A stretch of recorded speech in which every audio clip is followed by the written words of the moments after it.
You're listening to Big World Network.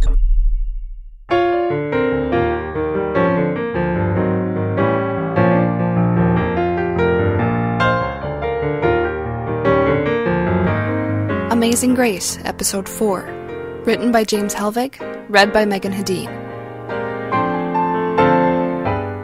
Tammy awakens slowly, a complete change in her normal routine. A glance at the clock tells her it's nearly 7 in the morning. Guilt floods her as she hears television cartoon voices coming from the living room. Anna, I didn't even hear her get up. How the hell did I sleep 10 hours? Quickly getting up, she hurries down the hall, ignoring Nature's urgent call. Stepping into the living room, Tammy sees Anna slurping from a kid's juice box on the couch. The little girl looks up and waves. Kat went shopping. There's a reason she was my executive officer. Going to her, Tammy kneels down in front of Anna and asks, "Are you okay? How long have you been up?" Anna sets her juice on the coffee table, watching the animated figures on the screen as she replies, "Not long. I had to pee. Can I call you MT?" "If you want. I'll be back in a minute. Think about what you want for breakfast, okay?" Anna nods, slurping juice at the same time. Tammy goes into the kitchen, opening cabinets and the refrigerator. There's an assortment of staple items and a variety of kid-oriented snacks and cereals. Damn, looks like enough stuff for 5 kids. How much did she spend on all this? Closing the refrigerator door, she calls Anna to come pick something out. The child immediately points out a half a dozen things, both hot and cold items. Suppressing a sigh, Tammy says, "I take it you're hungry. Do you want a hot breakfast or a cold one?" After some discussion, they settle on Eggos and bacon. Tammy lets her help prepare breakfast and is surprised and a little proud of how well she does. Getting cleaned up together takes longer and is more involved than Tammy would have imagined. There are many questions Anna has about Tammy's clothing, her gun safe, the weapons themselves, and so on.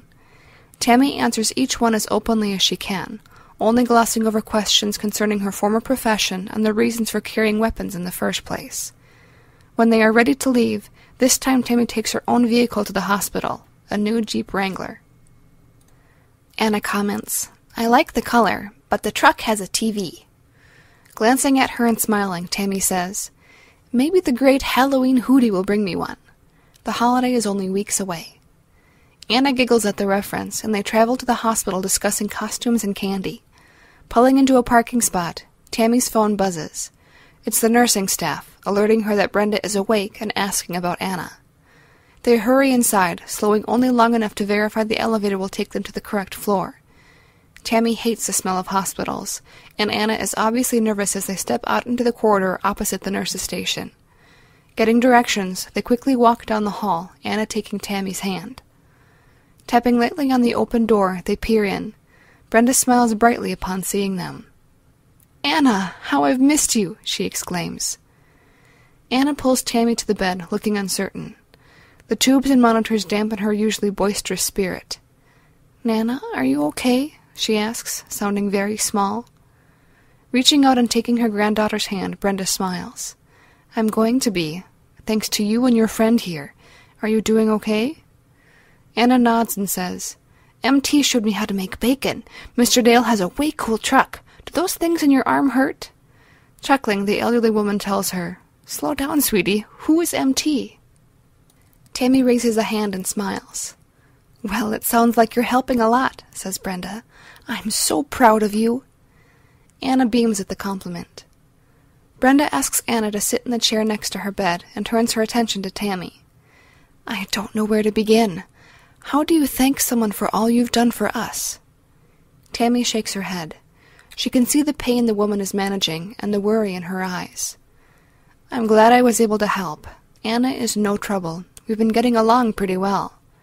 Anna interjects, "Yep, I'm keeping an eye on MT for Kat. No smoking!" She bounces her little legs in the chair, pointing at Tammy. Guffawing, Brenda winces, but passes Tammy a wink. "I can see you two have lots of stories to share with me. As you are no doubt experiencing, Tammy, 6-year-olds can be a handful." "Really? I hadn't noticed," Tammy says dryly, which earns her a softer chuckle in response. Good sense of humor. I like this woman. A rap at the door interrupts them. Dale comes in carrying a big goofy balloon, flowers, and an oversized bear. Good morning, all. Tammy notices Brenda isn't surprised by his appearance, and Anna has sprung up on her chair looking ready to launch. Setting the flowers on the windowsill along with the balloons, Dale brings the bear back and hands it to Anna. I found this in my truck this morning. He said he was lost. Can you take care of him? Yes! Can I keep him, Nana? Brenda nods her consent. Anna hugs the stuffed critter and sets it beside her. Holding out an arm for Dale, she says, Thank you, Dale. You brought flowers and balloons for Nana? Cool! Hugs! Dale accepts his hug and then moves to stand next to Tammy. Brenda takes a deep breath and says, Anna, would you let Dale show you the big garden the hospital has? It's very pretty. Anna tilts her head to the side and sighs. You want to talk about grown-up stuff, right? Yes, dear, Brenda says. Grumpily sliding off her chair, Anna looks at Tammy and says solemnly, Remember you promised, MT. Holding out her pinky, Tammy says, We swore on it, didn't we? She notices a smirk on Dale's face and knows exactly what he is thinking. Usually, Tammy never lets anyone call her MT outside the team. As the trio, including the bear, take their leave, Brenda turns to Tammy and says, I'm told my daughter is still out of contact and that I may be here for a couple of days. Your friend Dale came by early this morning and told me a little about you. He is very vague on the details, but I told him I had the same good sense of you from our own brief encounters. He brought me power of attorney papers, Tammy, and after seeing the two of you together, I feel perfectly comfortable signing them. Other than my daughter, whom is regularly here, I am the only family Anna knows. Brenda is clearly becoming emotional. Not knowing what else to do, Tammy sits next to her and takes her hand. I will help you with Anna for as long as it takes, Tammy says. She's a great kid. And to be honest, the two of you saved my life. Plus, she makes me happy. Dale told me you are a great warrior, Brenda says, wiping her eyes. Tammy shrugs. Used to be, maybe. Brenda squeezes her hand, telling her, Still are. You fought for me, for Anna, people you barely know. You won the heart of a little girl who was beginning to believe she was unwanted. Tammy looks at Brenda quizzically. Brenda sighs, a tear tracking down her cheek. I try hard, but Anna has doubts. Her birth wasn't planned. My daughter isn't sure of the father and is more interested in a career. It's hard for a child when they perceive their parents don't want them. Like my own drunken and abusive parents. I'm accepting your offer to help, Brenda continues. If I had to guess, my daughter will arrange to hire a nanny or nurse to take care of things while I get better. We didn't tell Anna, but this latest contract was for 2 years. Tammy mulls this over and struggles to keep her anger at bay. Didn't she follow a career path putting everything else last? Lost in thought, she misses the last comment Brenda makes. I'm sorry, I zoned out there a minute. You were saying? She asks. Looking relieved and in less pain, Brenda smiles wistfully. I said, Did you know that Anna has included you in her bedtime prayers lately? Tammy arches an eyebrow, at which Brenda snorts. I know, how could you? Do you believe in God, Tammy? I hope this isn't a go, no-go kind of question. She must have self-medicated.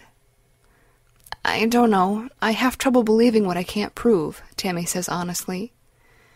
If there is a God, he sure hasn't been paying attention in my world. Gently pulling her closer, eyes slightly glassy, Brenda lowers her voice to a whisper. I taught Anna to pray, but I was beginning to doubt myself, until he sent me an angel. That would be you, dear. Smiling and whispering in return, Tammy says, Brenda, dear lady, you are high. Snickering, Brenda holds up the button that can be used to give her more medication. Yep, but I still know what I'm talking about. You have a gift. You're a doer. That's what's wrong with this world today. Not enough doers. Patting the woman's hand, Tammy turns at the sound of Dale and Anna's approach in the hall. When she turns back, Brenda looks suddenly drowsy. The extra clicks of medication seem to be helping her go from whispering to quickly dozing off, so Tammy stands to take her leave. Greeting Dale and Anna at the door, Tammy puts a finger to her lips for silence. Nana's resting. Come on. With Tammy shooting them back into the hall, they make their way to the elevator. When the doors close after them, Tammy turns to Anna, trying to ignore the smug look on Dale's face. Nana is sleeping again? Anna asks. Yes, baby. We had a nice talk. Nana is going to let me help take care of you while she gets better and we find your mom. Are you okay with that? Dale said you're a good babysitter. I told him I'm not a baby. She scowls at Dale, who grins in return. Then Anna continues, I'm going to help you take care of Nana, too. Yes, you are, says Tammy. Today and maybe tomorrow we're going to be busy getting your things and arranging stuff for Nana to come home. You're going to get back in school, and I've got to take care of some things on my own. The door opens to reveal Raylan waiting for them in the hall, gape-mouthed as they exit the lift. Slapping his shoulder, Dale tells him, You're late. Do I have to go back to school? Anna whines, trying on the puppy dog look. Stopping outside the doors, Tammy takes Anna's hand. School is not optional, young lady. Morning, Raylan. She turns to the police officer. Brenda's asleep, but we've resolved the paperwork. Talk with Anna a minute about where you'd like to take us to dinner this evening, while I have a word with Dale, would you? Yeah, Raylan sputters. Tammy hears Anna angling for more McDonald's as the pair walks off. Once they are out of earshot, Dale crosses his arms, looking over his glasses at Tammy expectantly. Keeping her voice low, Tammy looks her mentor and friend in the eye, bemused by his dour expression. I told you when all this started that you'd still owe me. I was wrong. A friend I respect and love once told me that making a difference required 3 things: devotion, diligence, desire. Hugging her former senior NCO fiercely, Tammy whispers hoarsely in his ear. I'm sorry, I forgot that, Sergeant Major. Returning the hug and clearing his throat, Dale replies misty-eyed, If you make me cry in front of these people, I'm kicking your ass, ma'am. Barking laughter, Tammy gives him a last squeeze and lets go.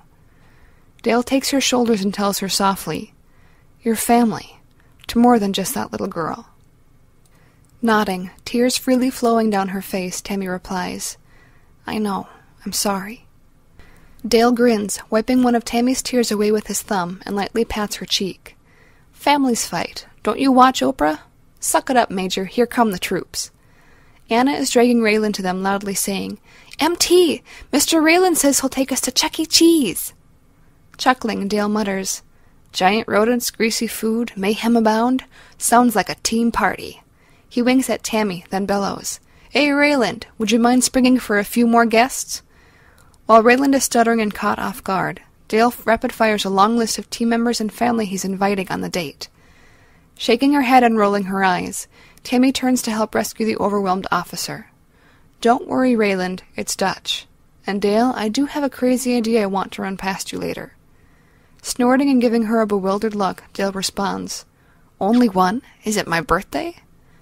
Guys, I'm a little behind here, Raylan mumbles. Tammy takes the pen and pad out of his shirt pocket. Writing down her number, she hands the materials back to him. Call me later, she says with a smile, and I'll catch you up, okay? Oh, and let me know what time you want to meet us there. Tammy and Dale walk to the exit with Anna between them, leaving Raylan to stand scratching his head.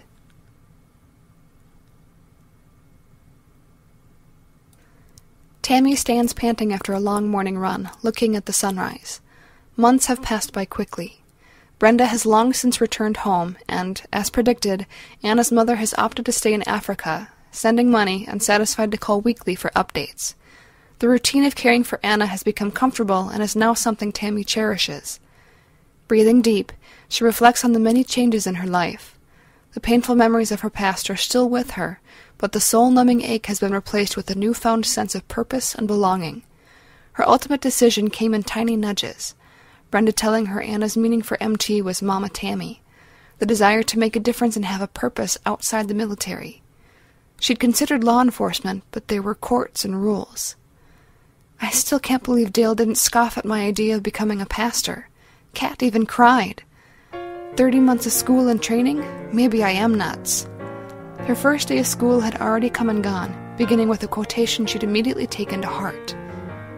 Life is change, and change is pain. Taking a deep, cleansing breath, Tammy smiles, her mind clearer and focus sharper than ever. It's a brand new day.